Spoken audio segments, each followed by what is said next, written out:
Y'all want to know how I know I got a good man? Let me tell you something. Get you a man who truly listens to you and wants to help heal those past parts of you. So we recently moved to a new state and we have a 6-year-old. So that being said, she clearly would have to change schools. When I was growing up, I was in a military family. So we moved constantly. I went to 5 elementary schools. I can still name them all. I went to 2 middle schools, and then finally I settled down at a high school.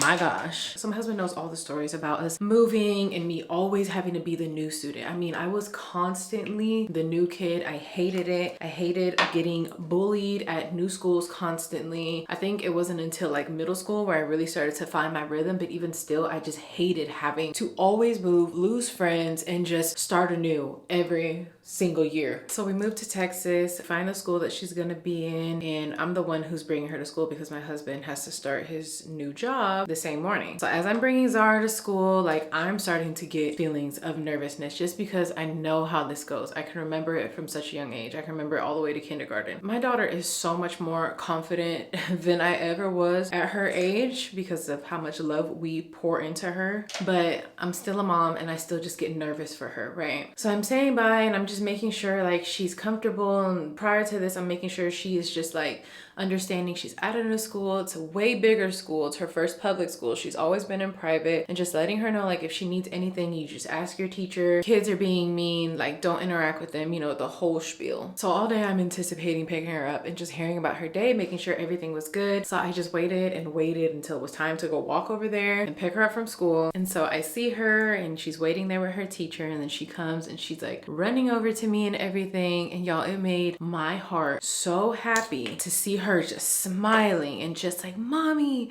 I had such a great day. I love my teacher. Like these are the things that she's telling me. And I'm like, okay.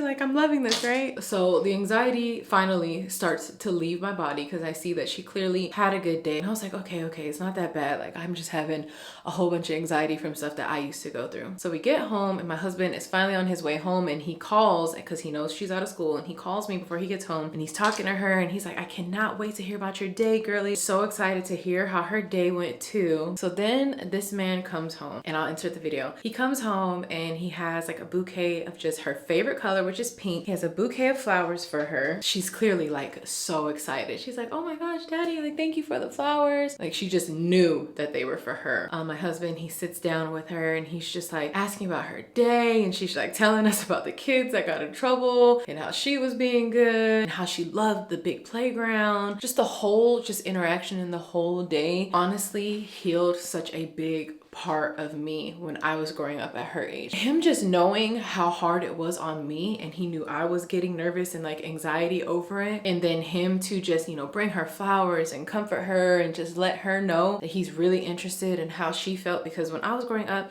didn't nobody ask me how I liked the school or how I felt about the school or anything like that. Like I was never asked these questions growing up, and that's what made it even harder for me. Every single time I had to be the new student because I knew I was gonna have to keep dealing with that stuff. So for my husband to know these things and to come home, and his number one priority is making sure that Zara knows that we're here for her and we want to know how her day went. We're so excited and we're so proud of her. It's just like, it's so amazing how we are breaking generational curses. Like we are truly the generation just breaking those curses. You know what I'm saying? And it's something that might just seem so small to the older generation. Like, okay, like they started at a new school, big deal. But it is a big deal, and it's a big deal for little kids because I remember this stuff growing up, like as early as kindergarten. And I know she will too, because my daughter definitely has my memory. And so that alone just proved like I am seriously married to one of the most generous and thoughtful human beings on this earth. And I'm just always constantly reminded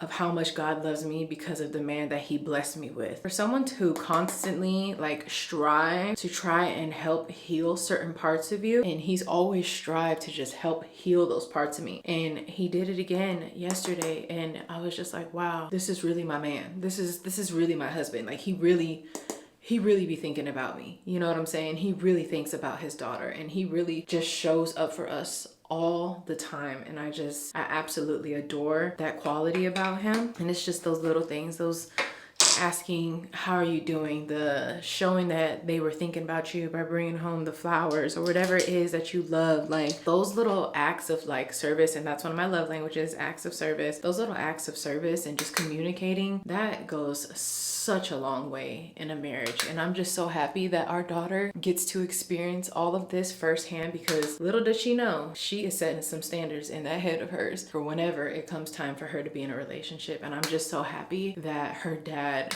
is literally going to be a representation of how a man should be treating you when you're in a marriage, because of the way that he treats me. And she gets to see this every single day. Ooh, I'm so surprised I made it through that without crying, because I sure was crying when I was putting the video together for my family TikTok. Wow, that's amazing. That's a good man I got, y'all. And people tell me all the time, I'm like, child, I know, I live it. I live it every day. Not to say that our marriage is perfect, but my gosh, do we fight for our marriage. Like we really fight. When I say fight, I don't mean like we're having arguments and things like that. I mean, every single day we're constantly trying to figure out like, how can we be closer? How can we love on each other more? And not even if there's anything wrong, just know, you know what I'm saying? Like how can we do more for each other? How can we do better in certain areas? I'm just so blessed at the end of the day. Let me finish this look real quick so y'all can see it. Ooh, that's pretty. Ooh, that's pretty.